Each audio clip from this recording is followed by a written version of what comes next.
programa já há alguns anos, já há algum tempo, a gente falar das situações que acontecem em Maringá, o cotidiano da cidade. E uma história nesse final de semana chama bastante atenção, primeiro pela brutalidade, também algo que é inesperado. Quando você pensa num trabalhador, que era o caso do Fábio Augusto Campana, um garçom de 23 anos que foi assassinado durante uma tentativa de assalto que foi registrada no novo centro aqui de Maringá, ali próximo da região do Mercadão, ali mais naquela avenida que faz fundo com o terminal rodoviário. Conforme relatos de testemunhas, a vítima trabalhava em um bar, como eu falei, no Mercadão Municipal, e retornava aí do seu horário de almoço quando foi abordado por um criminoso e, a princípio, era usuário de drogas, estava com uma faca, o bandido feriu o garçom no peito e desapareceu e não levou absolutamente nada. A vítima até foi reanimada pelo pessoal do bombeiro e do SAMU, mas deu a entrada no hospital universitário, sofreu uma parada cardíaca e infelizmente não resistiu ao ferimento. Por que eu estou trazendo isso? Essa informação é uma informação do caderno policial, no entanto a gente trata de cotidiano sempre, muita política aqui no programa todas as manhãs.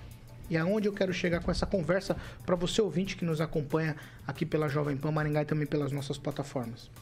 De certa maneira, esse terrível acontecimento no centro da cidade expõe feridas da segurança pública e que a gente já fala há algum tempo aqui. Essa situação toda mostra, se eu estiver usando as palavras erradas aqui, os meus colegas vão me corrigir. Há um descaso com a segurança pública de Maringá? Não há. O que acontece? A cidade cresceu demais e o poder público não acompanhou? Qual a situação? Para algo acontecer no meio do dia, sol no meio do céu, o rapaz trabalhando. Então fica aqui os nossos sentimentos, a família do Fábio Augusto Campana, e esse tipo de situação não deve ficar impune, mas sobretudo, e aí eu vou passar a palavra para os meus colegas, eu vou começar com o Ângelo Rigon, sobretudo, Ângelo, expõe uma deficiência de segurança absurda.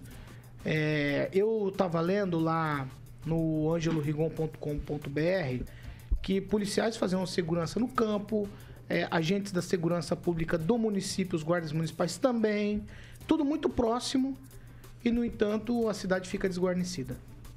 Pois é mais um reflexo, e é uma pena você começar uma semana com um assunto desse.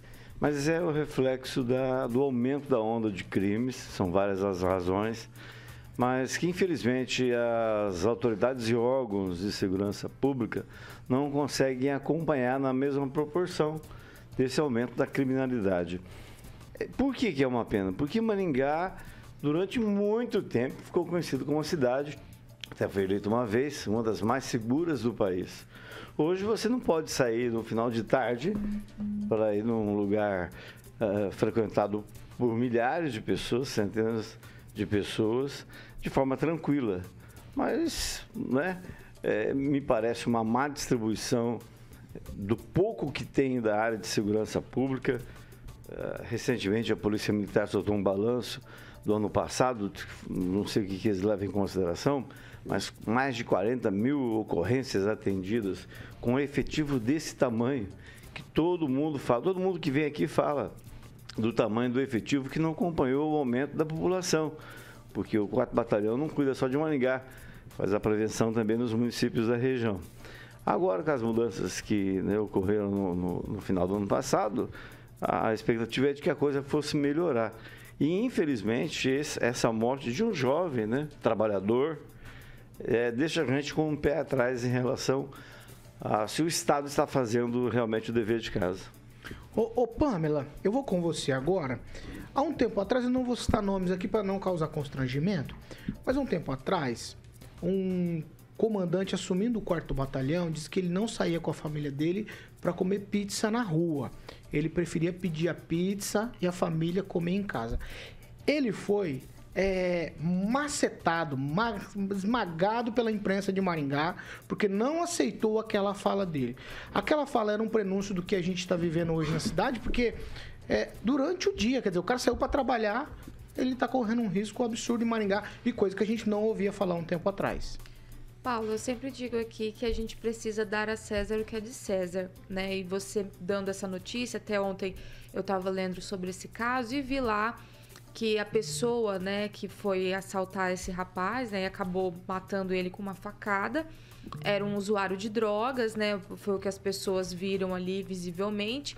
E quantas vezes a gente falou aqui sobre a situação ali da Fernão Dias, né, daquela Cracolândia que está se formando no local? Quantas vezes a gente perguntou aqui, inclusive eu perguntei, qual era então a sugestão dos promotores nossos de Maringá, do Ministério Público, já que se não se pode abordar essas pessoas, né? Que eles fizeram ali todo o entendimento, meio que limitando a ação da polícia no sentido até de abordagem daquelas pessoas, a gente sabe que existe isso. Qual que é a sugestão deles, então, para resolver a situação da segurança pública em Maringá e para que a gente não perca um jovem como esse trabalhando à luz do dia, né, por um roubo de celular que nem foi levado o celular?